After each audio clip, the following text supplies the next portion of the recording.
L'épilepsie est un problème neurologique causé par des désordres de l'activité électrique dans le cerveau. Elle se manifeste par des crises dont les symptômes varient grandement d'une personne à l'autre, allant des convulsions violentes à la perte de conscience, aux hallucinations. Milly Goyette vient me partager son quotidien puisqu'elle et son fils sont atteints de ce problème neurologique.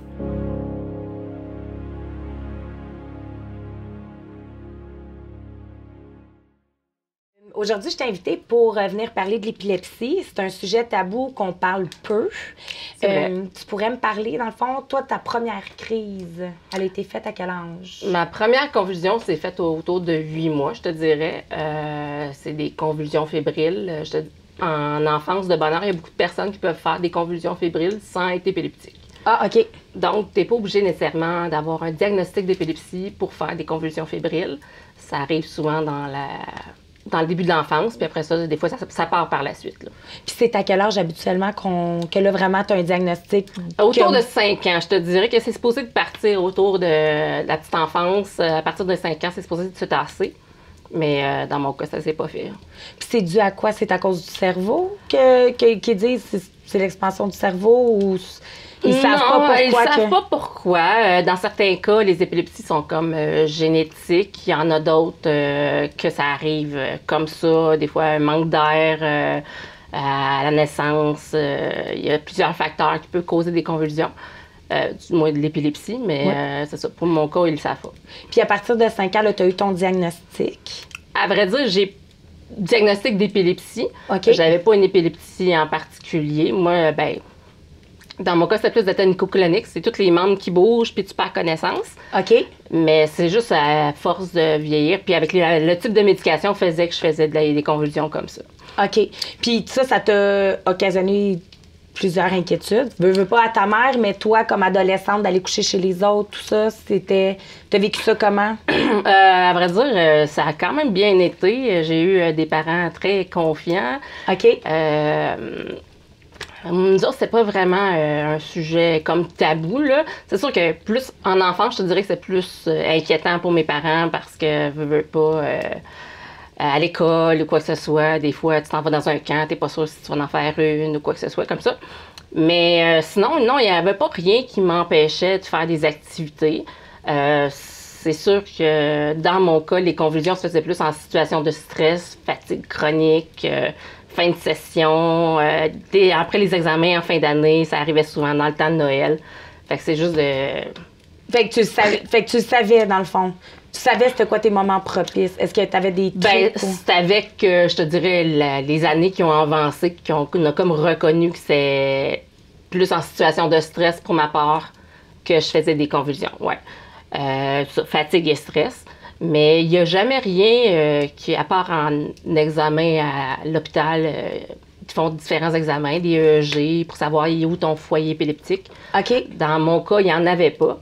Mais à chaque fois, en situation des électroencéphalogrammes avec les lumières, j'en faisais souvent des convulsions. Donc, tout ce qui est party, stroboscope, j'essayais d'éviter. Fait que là, les discothèques, les raves... Ouais, c'était pas vraiment ma tasse de thé, là, c'est ça. Puis de nature aussi, j'étais pas vraiment... attirée vers ça. Attirée vers ça, là. Fait que pour toi, c'était pas... C'était pas une contre-indication, non, c'est ça. Puis c'est sûr que, tu sais, dû à l'épilepsie, ça l'amenait aussi des fois à des... pas des retards, mais pour moi, c'est comme des difficultés scolaires d'apprentissage. OK. Mais ils ne savaient pas s'il y avait un lien ou pas. Est-ce que ça t'a aussi fait des retards au niveau du développement global? Tu sais, comme tu as dit ça commençait à 8 mois, veux pas. Fait que ça a dû jouer pour marcher, pour ramper à 4 pattes. Tu as eu des retards de développement global? Je pense pas que marcher, j'ai eu chaque enfant est différent. Hein? Oui. Fait que dépendamment de l'enfant que tu as, chaque sphère du développement se développe différemment. Moi, mon verbal était très rapide. C'est sûr, marcher, ça a commencé un petit peu plus tard, là, mais je veux dire, j'ai fait un peu de 4 pattes comme tout le monde. Puis après ça, je me suis mis à marcher. Fait que c'était pas tant difficile. Ils m'ont donné de la médication, essayé beaucoup de médications différentes. Fait que c'est sûr, quand tu fais une convulsion, il y a moins d'informations qui rentrent. Fait que plus que tu fais de convulsions, plus que tu es fatigué, comme un gros rhume. Fait que c'est pas là que tu vas être au meilleur de ta forme pour rentrer des acquis comme le verbal, la connaissance. Fait que d'enfant, après une convulsion, c'est pas, tu retournes pas à l'école tout de suite parce que de toute façon, ça n'a rien servi. Oui, souvent, moi, pour ma part, chaque personne est différente. Hein? Chaque cerveau est différent, donc les convulsions se développent pas nécessairement dans la même sphère. Comme je parlais tantôt des foyers épileptiques, il y en a qui ont vraiment un foyer convulsion. Donc, exemple, ça peut être dans le langage, ça peut être dans le moteur, comme on parlait tantôt. Moi, j'en avais pas. Fait que ça dérangeait pas, mais dépendamment de où c'est que ça se situe, ça peut situer un retard aussi. OK. Parce que ça se provoque toujours au même endroit. Au même endroit, tandis que toi, c'était un peu partout, finalement. C'est ça. Ça fait que pour ma part, il n'y avait pas vraiment de retard nulle part. Mais tu sais, quand tu as de la médication, il y a des effets secondaires. Fait que c'est un peu dans ce style-là qu'on voyait un peu des retards d'apprentissage. Moi, c'était plus le moteur. J'étais plus lente. Niveau préhension, j'étais pas la meilleure en sport. Fait que je pense que c'est dans ce côté-là. Ouais, c'est ça. Puis tu as décidé de t'en aller à l'école comme éducatrice spécialisée. Ouais. Est-ce que tu dirais que ça a un lien avec le fait que tu faisais de l'épilepsie, tu as eu de la difficulté à l'école? Est-ce que tu crois que tu as voulu t'en aller dans ce domaine-là pour pouvoir aider d'autres enfants inconsciemment ou ça n'a pas de lien? Peut-être inconsciemment. Je te dirais que le fait de faire des convulsions, aussi à un moment donné, tu as un certain lâcher-prise dans la vie, tu as confiance en la vie, puis tu as une tolérance envers les autres. Fait que avec mon bagage, puis mes difficultés scolaires plus jeunes, je me suis rendu compte que c'est ça, j'avais comme une certaine patience que d'autres personnes n'ont peut-être pas. Puis je pense que c'est peut-être ça qui m'a aligné un petit peu vers éducation spécialisée. Fait qu'au niveau des acceptations des différences, je pense que c'est peut-être ça ma force en tant qu'éducatrice. Je suis un peu passée par là-bas. Parce que tu étais capable de voir les différences, puis toi, ça te dérangeait pas, puis c'était pas un... Ben c'est ça. Moi, j'ai eu beaucoup de difficultés à l'école. Fait que... tu sais, je veux dire, je fais de la dyslexie. C'était pas... Dans notre temps, c'était pas diagnostiqué, mais... Veux pas, j'ai recommencé des années à cause de ça. Donc, c'est sûr que quand j'ai de la clientèle, je comprends plus les problématiques. Fait que c'est sûr que ça me permet de mieux intervenir. Puis tu peux être un modèle aussi, de leur dire j'ai doublé, j'ai eu de la difficulté, mais j'ai un métier. Est-ce que tu as déjà eu des contre-indications de vouloir devenir maman? Le fait que, tu sais, veux pas l'épilepsie, on va se le dire, est-ce que tu as un permis de conduire quand même? C'est récent. Fait que c'est tout ça. Fait que dans le fond, toi, ton permis de conduire, tu as pu l'avoir à quel âge à cause de tes crises d'épilepsie? Il fallait tant d'années sans crise pour être capable de... Comment ça fonctionne? À vrai dire, ça prend 1 an sans convulsion. Pour être capable de pouvoir... De pouvoir faire ton cours puis d'avoir une acquisition de permis de conduire. OK. Que le docteur te signe un papier comme quoi c'est sécuritaire au niveau des assurances. OK. De prendre ton cours de conduite ou ton permis parce que ça fait au-dessus d'1 an que tu n'as pas fait des convulsions. Fait que tu as eu ton permis, tu as pu avoir ton permis, t'avais quel âge? J'ai eu mon permis, ça s'est tout fait en même temps. Mon fils, le permis de conduire, les diplomations, ça s'est tout fait à 34 ans. OK. Ouais. T'as-tu été inquiète de tout ça? Tu veux pas, parce que moi, je me remets à 34 ans, commencer à vouloir apprendre à conduire, c'est un peu plus inquiétant qu'à 16 ans quand tu as un peu d'innocence puis que tu as comme moins peur des accidents, tout ça. Tu l'as fait parce que tu étais pour être maman ou ça n'a aucun lien? Ça n'a aucun lien. Okay. C'est vraiment des circonstances de la vie. Moi, j'ai jamais vu mon épilepsie comme un handicap. Okay. Dans la vie en général, il faut dire mon éducation a amené comme ça aussi. Ma mère est psychoéducatrice. On m'a tout le temps dit qu'un coup de pied dans le derrière, ça fait aller par en avant. Fait que je voyais pas ça comme une épreuve de la vie. Je voyais ça juste comme des contre-indications, puis je dealais avec ça. OK. Donc, j'étais bien entourée avec ma famille, très autonome de bonne heure. Là. Je veux dire, je prenais l'autobus, habituée à me trouver des lifts avec mes chums et tout ça. Fait que j'étais bien entourée pour ça. J'avais beaucoup de chance. OK. Mais avec mon conjoint présentement, Pierre-Paul, je suis déménagée ici dans le coin. Puis quand j'ai commencé ma relation, il me disait qu'il y avait des autobus. Et je me suis vite rendu compte que le service n'était pas vraiment approprié. Il y avait plus des autobus scolaires que des autobus Fait que là, c'est vraiment une obligation de mettre en action. OK, c'est vraiment ça, en fait, l'élément déclencheur. Tu trouvais qu'il n'y avait pas vraiment de transport en commun comme tu avais avant, fait que c'était... Ben, ça m'empêchait de travailler aussi. On s'entend que, tu sais, une autonomie, ça passe par le travail aussi.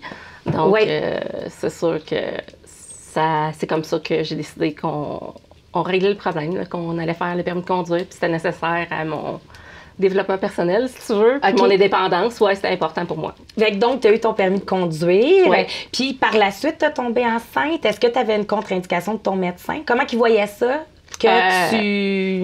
Le fait que tu n'avais pas fait de convulsions depuis 1 an, d'épilepsie, il était-tu plus...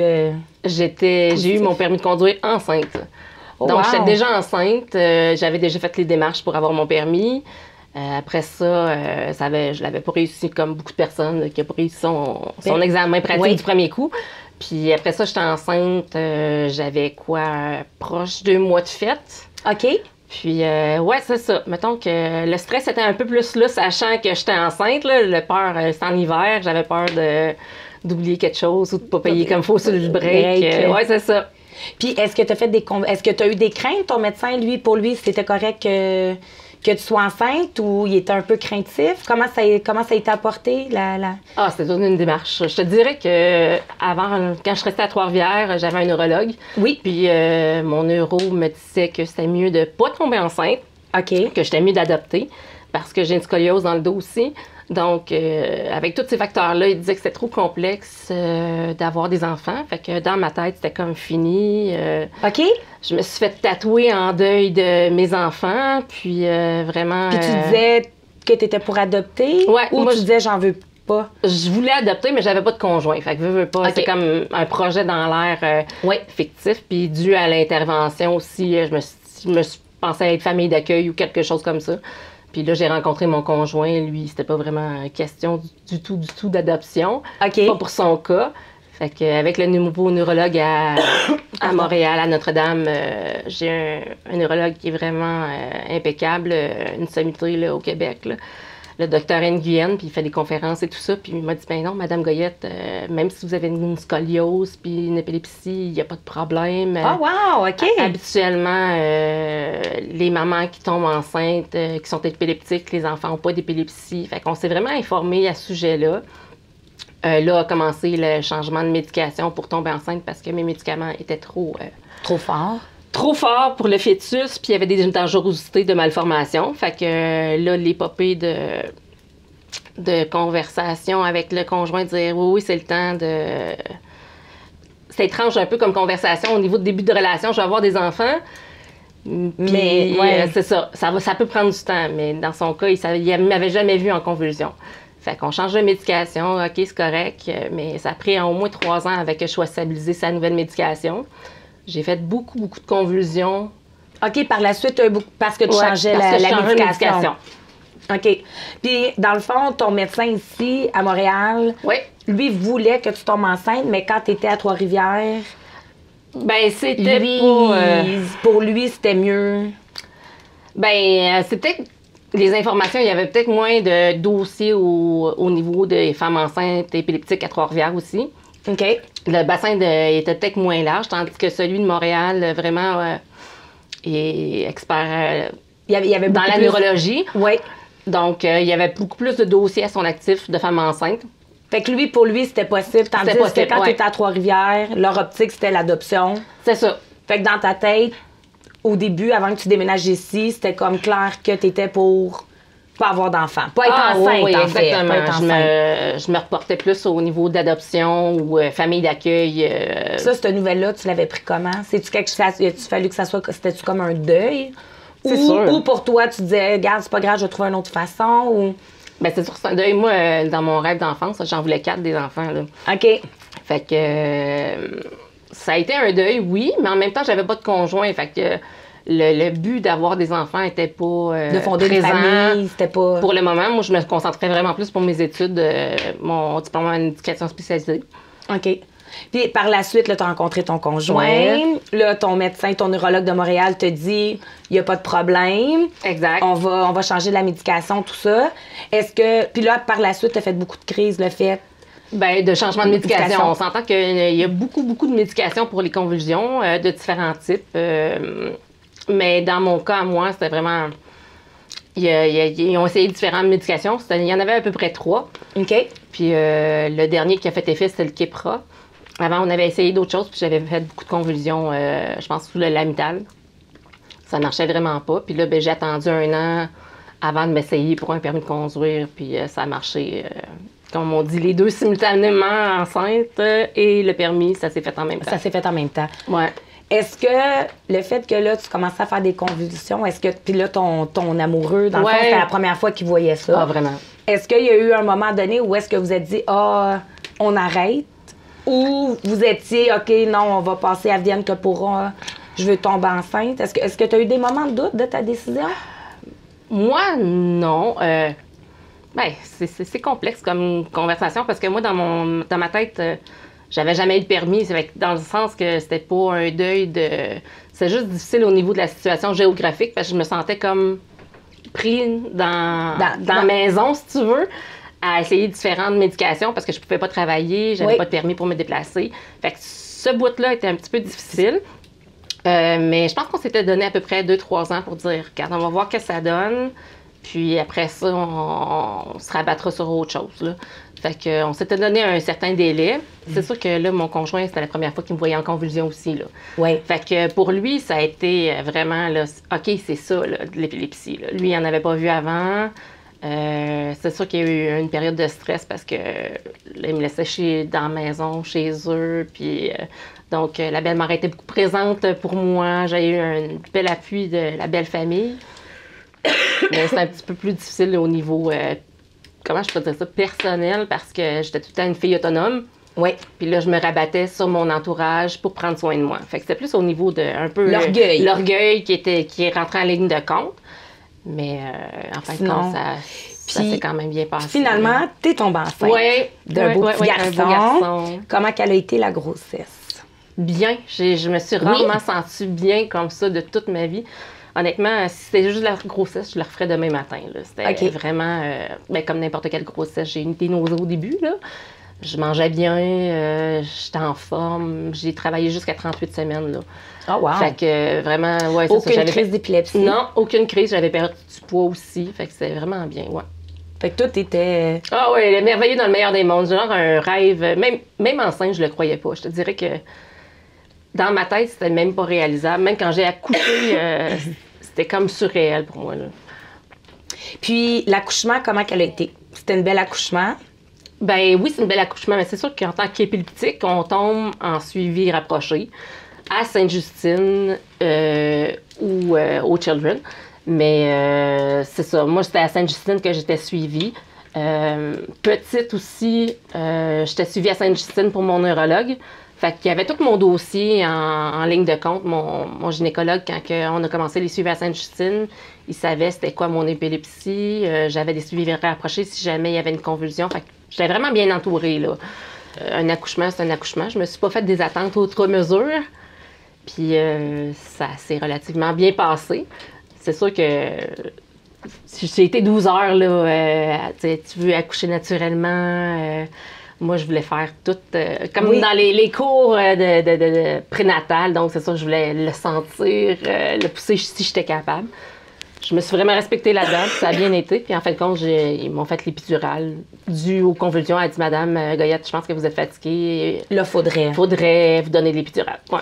Puis par la suite, en fait, t'as su que ton fils... t'as su. En fait, ton fils a fait des crises d'épilepsie.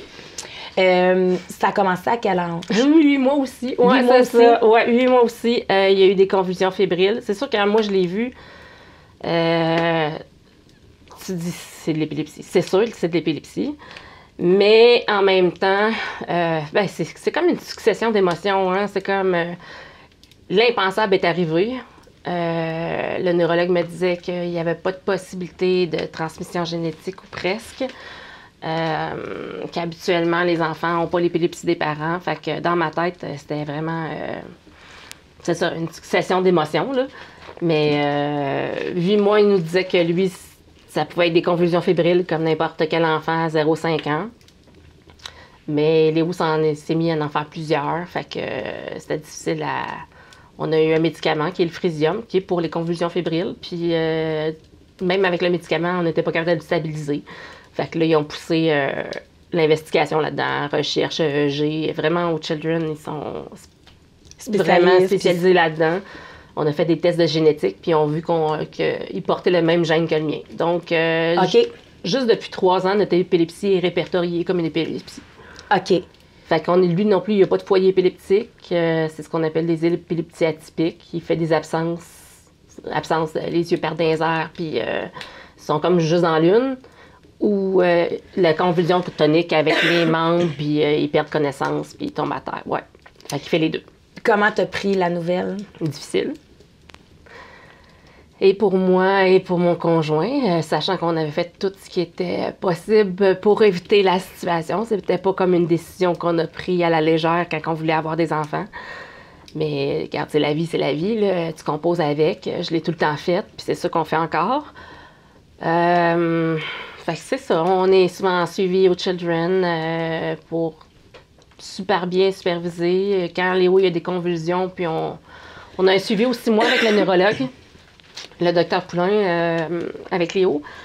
Mais entre les deux, je peux toujours appeler l'infirmière de la neurologie, lui dire il a fait une convulsion de tant de minutes dans telle circonstance, puis elle le marque, puis on monte le dossier comme ça. Puis maintenant, quand on peut, on essaye de le filmer parce que, contrairement à moi, quand on a fait les EEG, les examens de stimulation, Léo n'a jamais de convulsion. Ah, OK. Fait que... heureusement, mon conjoint l'a filmé une fois, fait qu'on monte ça une fois de temps en temps à la neurologue. C'est plate à filmer, c'est difficile à regarder même pour des parents. Oui. Mais quand tu sais que c'est pour monter un dossier de santé pour ton enfant, tu le fais pareil quand tu y penses. Qu'est-ce que ça l'a créé comme dans votre couple? Veux pas le fait que Léo, il fait des convulsions. Je me rappelle que tu m'as déjà dit, moi, je me rendais pas compte de ce que ça impliquait pour ma mère. Moi, comme enfant, je me disais, bon, je fais de l'épilepsie, ça va, mais quand c'est ton fils, c'est un autre. Ah, ben c'est dur, là, tu sais. Mon conjoint, il a pris ça d'une main de maître, là. Je veux dire, il était fatigué, mais Pierre-Paul est assez discret au niveau de ses émotions, puis ses sentiments, puis son vécu. Fait que je pense qu'il l'a plus vécu par recul ou à son travail, quand il est sur ses chiffres de nuit, là, des fois il décompresse ou on se parlait de ça une fois de temps en temps, mais il sait que moi, de nature, je suis assez anxieuse puis je me pose beaucoup de questions. Fait que je pense qu'il me parlait pas de ses émotions là-dessus, mais moi, il y avait beaucoup de culpabilité. Fait que c'est sûr qu'il essayait de me déculpabiliser puis d'être présent en même temps. Fait que c'est un petit peu difficile, mais on s'est fait une routine. Je veux dire, quand il est là, mon conjoint, il est tout là, il m'appuie. On a la chance qu'il fasse des chiffres, fait que des fois, il est présent comme 4 jours, 100% là pour moi puis Léo. Fait que quand il est là, moi, je prends du répit, je dors un peu. Parce que c'est comme être mère monoparentale à temps partiel, je pourrais dire. Là. Oui. Fait que c'est sûr que c'est ça qui était difficile. Là. Léo faisait une convulsion, il se réveillait au milieu de la nuit, il voulait plus dormir, puis il était comme... C'était comme un reboot, là. Il est 7 heures, dans le fond, il est 2 heures du matin. Puis maman n'a pas dormi, dû au stress, puis là, il faut que tu le rendormes. Le sécuriser, il dormait souvent dans mon lit, il est anxieux. Il y a beaucoup de facteurs que l'épilepsie amène, là. Dû à l'épilepsie, mon fils est plus anxieux, il fait plus d'anxiété de séparation. Il est habitué d'être collé sur moi à cause de plein d'examens à l'hôpital. Oui. Puis on s'entend qu'une chambre d'hôpital, c'est pas bien grand. Fait que quand ils font des tests de sang, tu l'as tout le temps sur toi. Fait qu'on a développé cette espèce de proximité-là. Pas par choix, mais par habitude de vie, si tu veux. Oui. Fait que c'est sûr que quand on est à la maison, on a de la misère à casser ça. Puis surtout quand il est en convulsion, là, tu on repart à zéro. Là, c'est ça, on repart la routine. Là, tu fais encore le materner plus, dans le fond, dans le sens. Ben, t'essayes de t'écouter pour pas être... pas développer de l'anxiété ou il crée de l'anxiété. Mais en même temps, tu vois que ton enfant est malade, puis c'est comme n'importe quel enfant malade qui a un rhume, une maman est stressée pour son enfant, puis il veut le meilleur, fait que tu vas être présente. Mais c'est difficile de te gérer la présence puis la récupération de la maman en même temps. Hein. Fait que, mais vraiment, là, en allant au Children, ça m'a permis de m'ouvrir mes horizons, voir que t'es pas tout seul. Vraiment, il y a beaucoup de parents, beaucoup plus qu'on pense, qui vivent cette situation-là, de se sentir tout seul en détresse. Puis c'est vrai que c'est pas beaucoup documenté. Puis chaque enfant est différent avec l'épilepsie parce que c'est jamais dans la même zone de cerveau, ça n'interagit jamais à la même place. Donc, c'est comme une zone grise, si tu veux, au niveau de... Tu peux pas prévoir, finalement. Non, c'est ça. C'est un peu à cause de ça, en fait, que t'es pas retournée sur le marché du travail. Ça aussi, ça a été un deuil? Moi, je me suis dit, j'ai quand même fait un DEC en éducation spécialisée, c'est pour aider les autres puis les enfants. Oui. enfant adulte avec des problématiques. Là, j'ai mon fils qui a une problématique. Oui. Fait que je vais me donner à 100% pour mon fils à la maison pour sa problématique à lui jusqu'à temps que ça se stabilise, puis je retourne dans le marché du travail. Ouais. Ta mère, elle avait-tu resté à la maison pour toi? Oui, elle restait jusqu'à temps que j'aille 5 ans. Vraiment, fait que, tu sais, c'est quand... C'était-tu dû à ton épilepsie? Là, maintenant, tu sais que c'est plus... Ben oui, c'est dû à mon épilepsie. C'est sûr moi, j'ai eu une sœur après aussi qui était plus jeune que moi. OK. Fait que c'est sûr qu'elle nous a élevés jusqu'à temps qu'on soit prête à partir pour l'école. Là. Fait qu'elle restait à la maison. Mais pas que c'était plus accepté, mais c'était comme normal dans ce temps-là. Je veux pas nos parents aussi qui avaient plus de maman à la maison. Oui. Maintenant, la mode est vraiment beaucoup au retour du marché du travail. Moi, c'est ce qui me stressait aussi beaucoup, d'avoir un trou, si tu veux, de travail dans mon CV. Okay. Justifier le pourquoi je suis tant d'années hors travail. Ça me stressait beaucoup, fait que c'est ma mère souvent qui me ramène. Tu sais, Émilie, j'ai été 5 ans à la maison. Prends ton temps, vois comment ça s'en va, attends les diagnostics. Parce que de toute façon, il fait des convulsions à chaque combien de temps? Là? C'est pas... Je te dirais que là, ça fait 2 mois qu'on n'a pas de convulsions. Toucher du bois, il y en a partout. C'est vraiment une belle victoire. On a trouvé, je pense, une médication. Je sais pas si c'est la médication, le fait que Léo aussi est rendu à 4 ans, fait que c'est sûr que... Ça s'estompe. Ben ça s'estompe. Il y a moins de virus, moins de poussées dentaires, moins de chocs. C'est ça, moins de maladies qui rentrent. Fait que c'est sûr que pour ça, on peut dire que ça l'aide beaucoup, là. Puis là, on a rentré une nouvelle médication, fait que là, il fait moins d'absence aussi. Fait que juste pour ça, c'est une victoire en soi, là. Là, on voit vraiment la différence chez Léo, là. Il est plein de vie, il veut apprendre, il veut suivre les amis de la garderie, ouais. C'est ça, il y a un désir d'apprentissage, comme tu disais tantôt. Ouais, c'est ça. Puis là, ils viennent de commencer la garderie. Oui. Parce qu'avant, c'était pas vraiment possible à cause des microbes, à cause... Non, mais c'est circonstanciel. On l'a rentré à la garderie quand même s'il y avait 10 mois, là.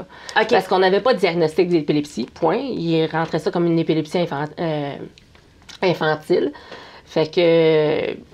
T'sais, lui, il était à la garderie, mais on était à 5 minutes du milieu familial. Fait que toujours en backup. Si jamais il y a quelque chose, elle nous appelait, on allait le chercher.